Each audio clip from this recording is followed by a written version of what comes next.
It was about a week before Christmas. We started noticing Bennett just when he would have his tight pajamas on, those cute little full onesies with the zip all the way up. We noticed that the right side of his body, everything just kind of looked a little bit bigger. We would lay him down for diaper changes, and we would see that it kind of stuck out a little bit more on this side. And the more we paid attention to it over the few days and we started feeling around, it was just rock solid right underneath his rib cage where your liver is. Yeah, and then we decided let's go get this checked out, and went to a walk-in clinic over the weekend right before Christmas, and they immediately sent us to Women's and Children and said, hey, you're going to have scans to figure out what this is, so why don't you go straight to Women's and Children.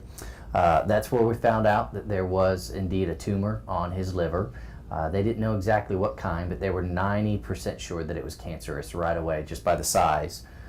So we got admitted there at Women's and Children, and they began to work on what are we going to do and what's the next step. And while they were working on that, Megan and I just really felt like we needed to be at St. Jude. And it had been on my heart and my mind when I woke up the next morning.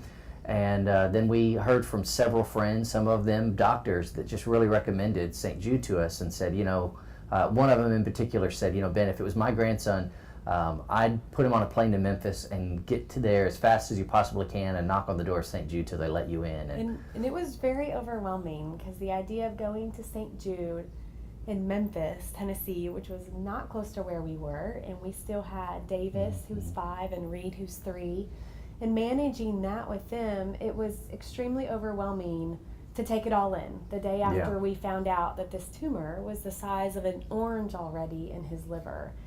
And gratefully, though, I remembered that I had a sorority sister that used to be on staff. She used to work at St. Jude, and I got in touch with her immediately, and we were able to connect, and she worked hard, and within just a few hours, by that afternoon, we knew the head of the oncology department there in the solid tumor department, which is where Bennett was, and they had our name and our number and Bennett's name.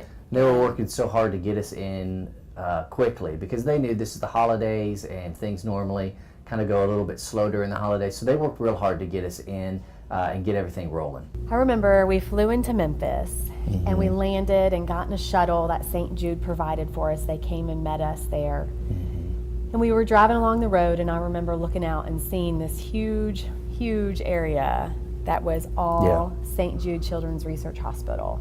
And it has that great little symbol of a little child praying is actually what the symbol is for St. Jude. And I remember pulling in, and the very first person that was there to greet us was actually a member of our church here at the Bayou. She and her family have a son that's been battling cancer as well, and she was there smiling at us, grabbing our stuff, helping with Bennett, and while we went through all the paperwork, she cared for him and took care of him so we could focus on everything. But there was never a moment of fear when we walked in the door. It was amazing. It was almost, I was amazed by our friend. She knew everybody. And what I quickly discovered was it wasn't just her, it's just that at St. Jude there's such a spirit of community there, that everybody knows one another.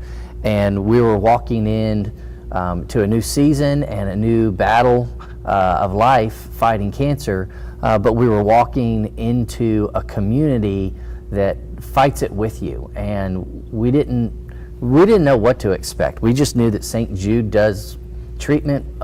They treat children with cancer better than anybody else. That's all we knew.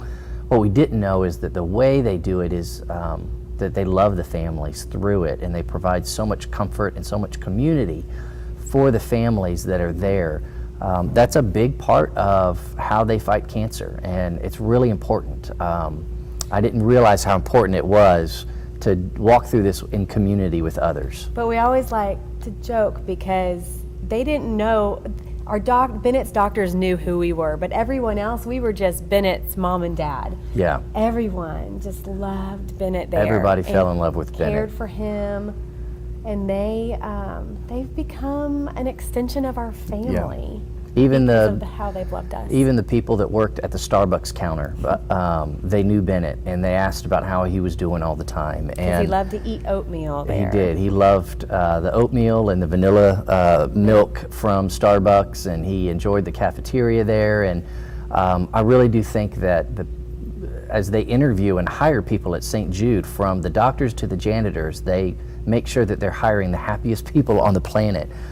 Because no matter what they're in the middle of doing, whether it's sweeping the floor or reading a CT scan, when they see a patient or a patient family, they stop what they're doing and they say, how are you? How are things going?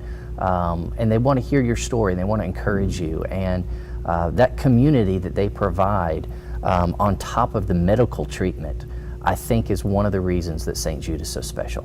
And they remember you too. They do. I remember we met nurses and doctors the very first week we were there and didn't run into them for 3 months, and they still knew we were Bennett's parents and that was Bennett.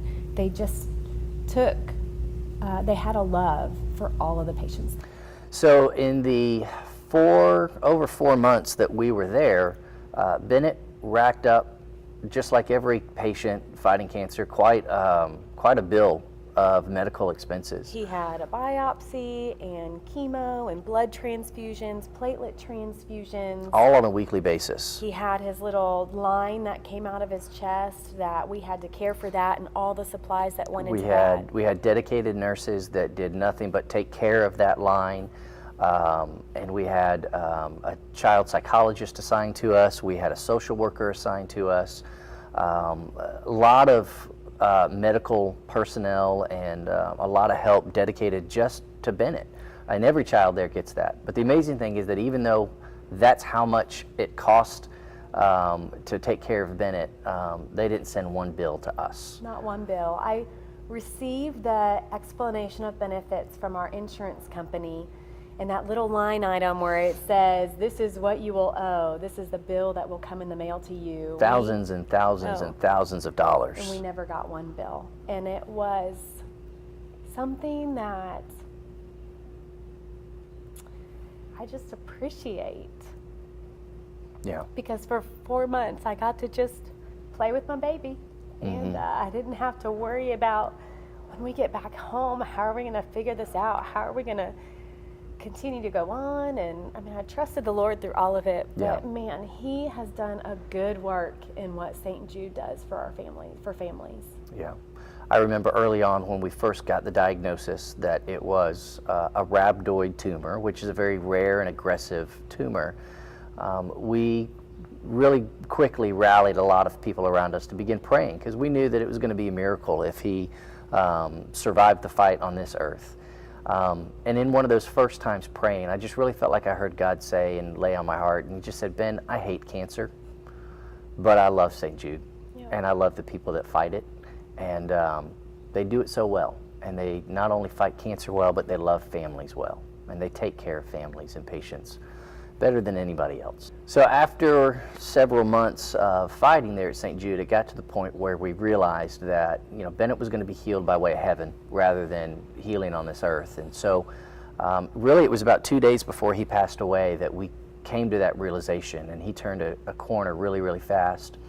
And we checked him into the hospital one Saturday morning, and he just was going downhill and was in a lot of pain. And our doctor had the weekend off, but she came up and she worked hard to make sure that we got the right pain medication and everything to make him comfortable. After fighting real hard on Saturday, he got comfortable, and on Sunday afternoon, he finally got to the point where he was just completely sedated.